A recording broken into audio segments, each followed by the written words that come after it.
Les damos la bienvenida a su tiempo devocional Palabra y Café, el aroma de la palabra del Señor en nuestros corazones, fortaleciendo nuestra fe. Con el pastor Richard Rodríguez. Por R12 Radio, más que radio, una voz que edifica tu vida. Bienvenidos. Para hoy, mis amados, para hoy en Palabra y Café dice de la siguiente manera: Señor, úsame aún en mi adversidad. Estamos en nuestra serie Clama a mí y yo te responderé. Serie que ha sido prolongada ya por varios meses. Hemos estado revisando las oraciones de la Biblia. Nos hemos ido por el orden de los libros, también guardando la línea histórica del Antiguo Testamento.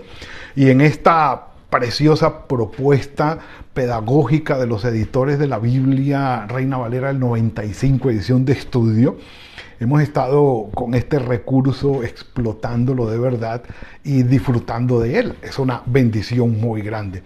Revisamos el Antiguo Testamento, ya pasamos por los 4 evangelios y la selección de oraciones que hubo allí, tanto de nuestro Señor Jesucristo como de personas que se encontraron con él. Y llegamos al libro de los Hechos.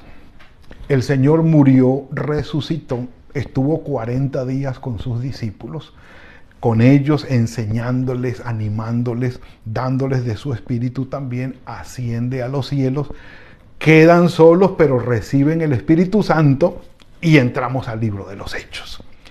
Empieza el Espíritu Santo a hacer su labor con Pedro, con Juan, con los discípulos, maravillas, señales y prodigios. La iglesia empieza a crecer, pero también a ser perseguida, por supuesto.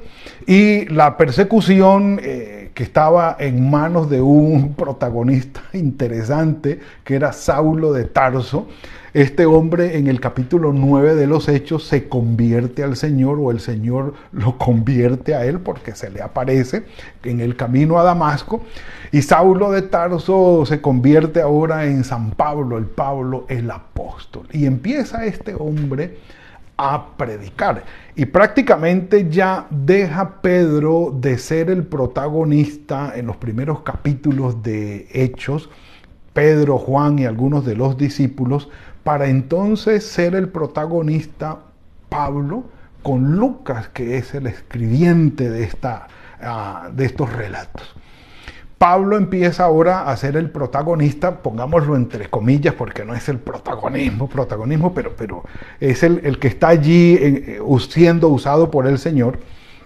Y empiezan los famosos viajes misioneros de Pablo en el capítulo 13 del libro de los Hechos. Viaja Pablo con Silas, Bernabé, hay líos entre ellos, bueno, eso lo podemos leer. Primer viaje misionero, va a lo que es conocido como Turquía hoy, o Asia Menor en aquella época.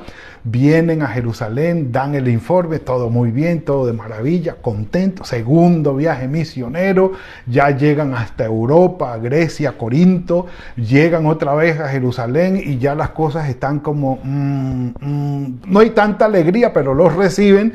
Y en el tercer viaje misionero, Pablo va otra vez por Grecia, Europa, todo lo que es Turquía hoy o Asia Menor en aquella época. Y cuando regresan a Jerusalén, ya las cosas no están bien. Los judíos en Jerusalén están, digámoslo, no enojados, bueno, sí enojados y descontentos. ¿Por qué? Porque ellos decían que Pablo predicaba en contra del pueblo judío, en contra del templo del Señor y de la ley del Señor, diciendo que la ley ya no necesitaba ser atendida ni obedecida, que el pueblo judío pues no íbamos a ser salvos. Estoy parafraseando todo el lío. Y además, cuando llega Pablo a Jerusalén, después de ese tercer viaje misionero, años 52-53 del primer siglo, lo acusan de que metió gente gentil o no judía en el templo, lo cual no era cierto. pero arman un alboroto tal que lo agarran preso. Llega el comandante del ejército de los romanos y lo salva de la muerte, pues lo iban a linchar, y Pablo se para frente al pueblo y hace una defensa ante el pueblo. Esa defensa no es aceptada, lo llevan ante el concilio, vuelve otra vez ante los 70 ancianos, 71 ancianos, Pablo se defiende, tampoco. Luego ya lo llevan ante Félix, el gobernador, se defiende ante Félix, el gobernador, y no pasa nada, tampoco. Y a él lo llevan finalmente ante el rey Agripa y Berenice, famosísimos reyes de Israel en esta última época antes de que fuera destruida Jerusalén por Tito Flavio Vespasiano. Ellos son los reyes, y ante Agripa, que lo oye con gracia y con gusto, y le dice: casi me convences, Pablo, casi me convences para ser cristiano.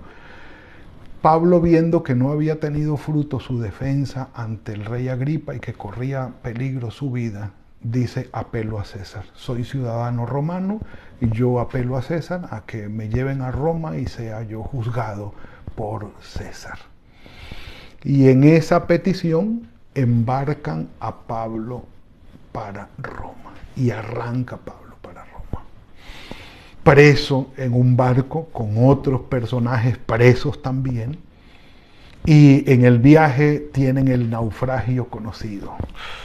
Ya llegando a Roma, en la isla de Cilicia, llegan y bueno, tienen aquel famoso naufragio, y llegan a la isla de Malta, y tienen ese naufragio y arriban a la isla.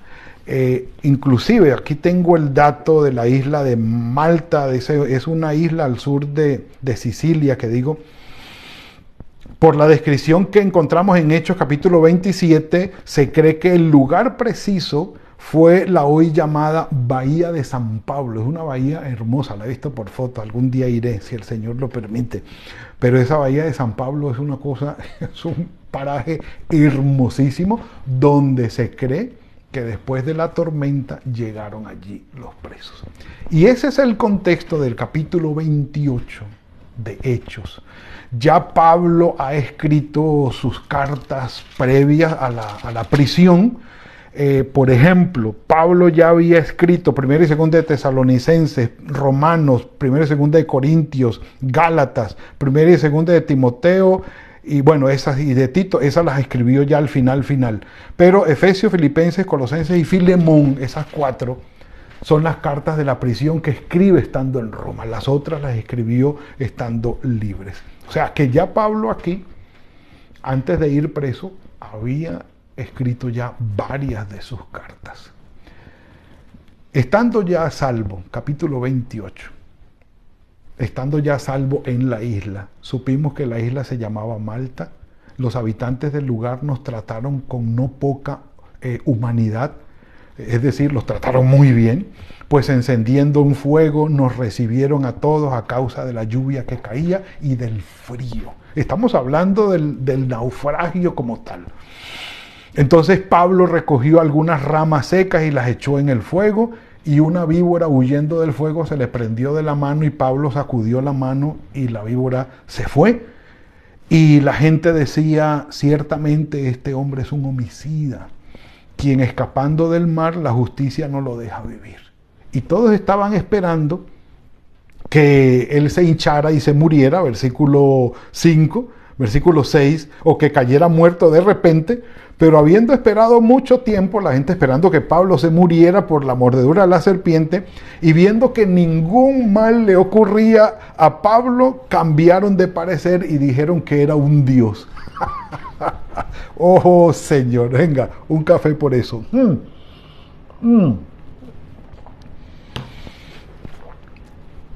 Lo que está pasando con Pablo aquí, digamos viéndolo desde afuera, con una mentalidad un poco pesimista, Pablo va de mal en peor.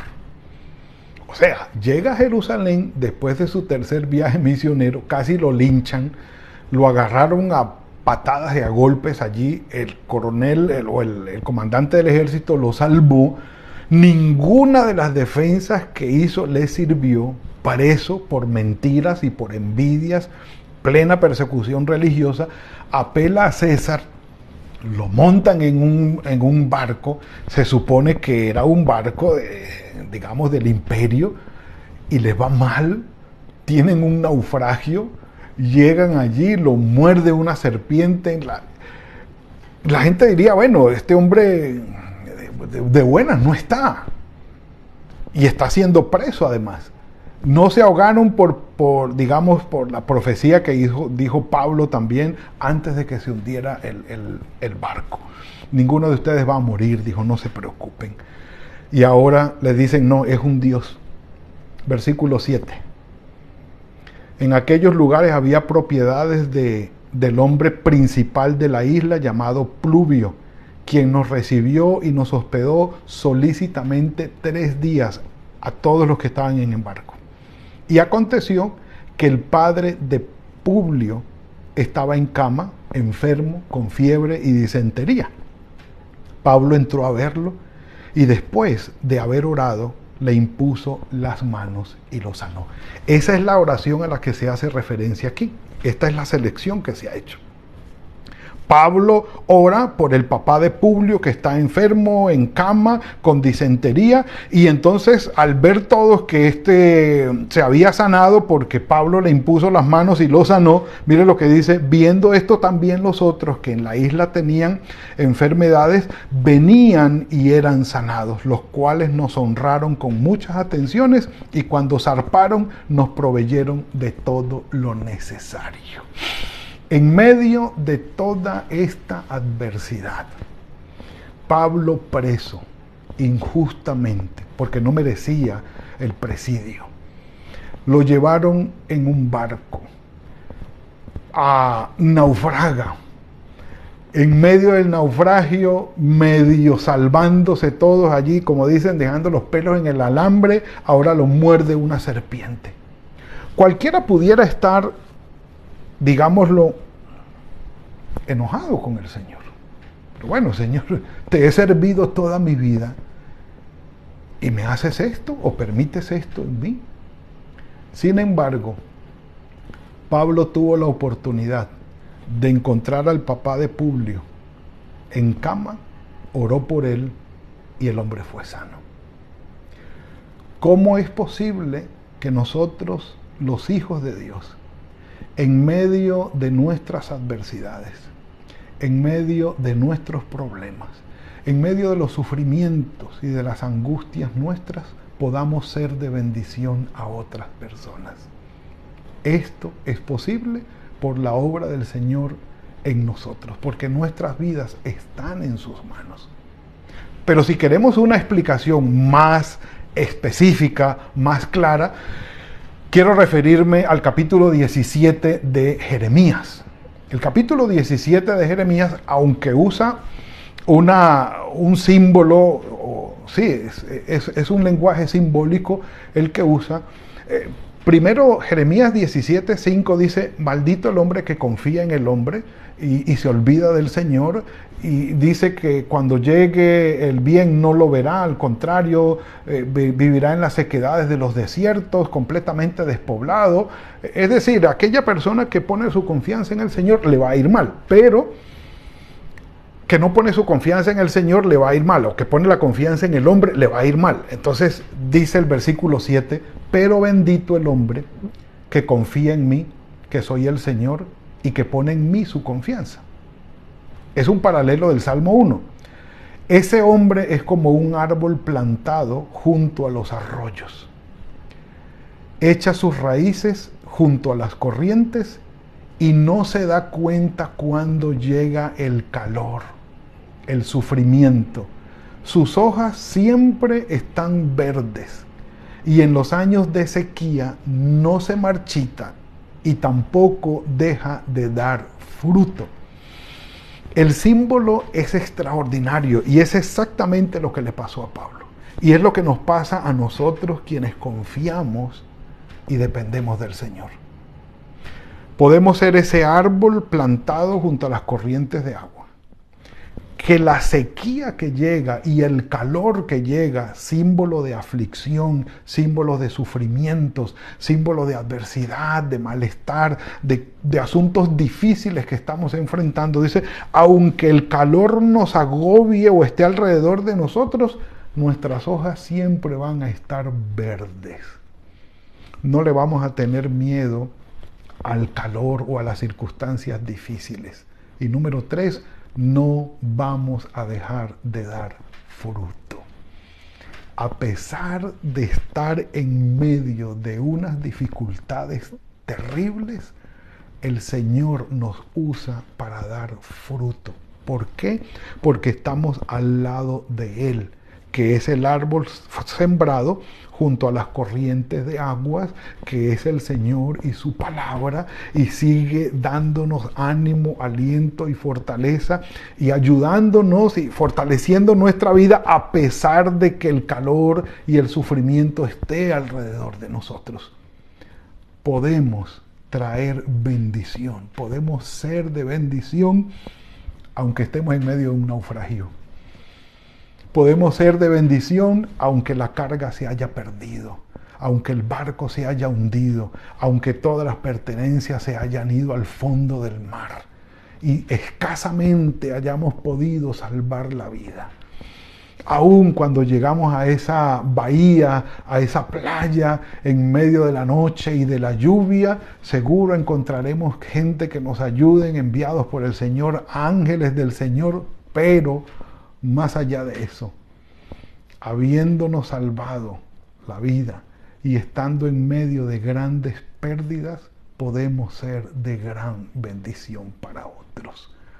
Pablo trajo sanidad al papá de Publio, trajeron otros enfermos, y él no dijo, no, pero a mí déjenme quieto, o sea, acaban de morderme una culebra, acabo de naufragar, acabo de perder todo, vamos, voy preso para Roma, ¿qué esperan de mí? No, Pablo dijo, aquí estoy, ¿quién necesita una bendición?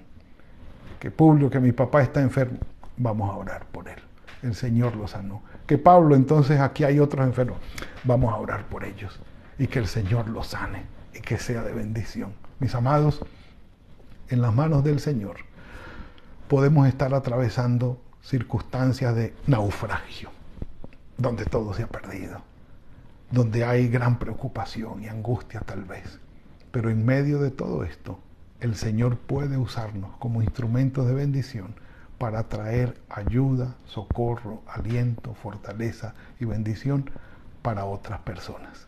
Un árbol plantado junto a corrientes de aguas, que da su fruto a su tiempo, su hoja siempre está verde, no le tiene miedo al calor y siempre el que se arrime a ese árbol va a encontrar buen fruto.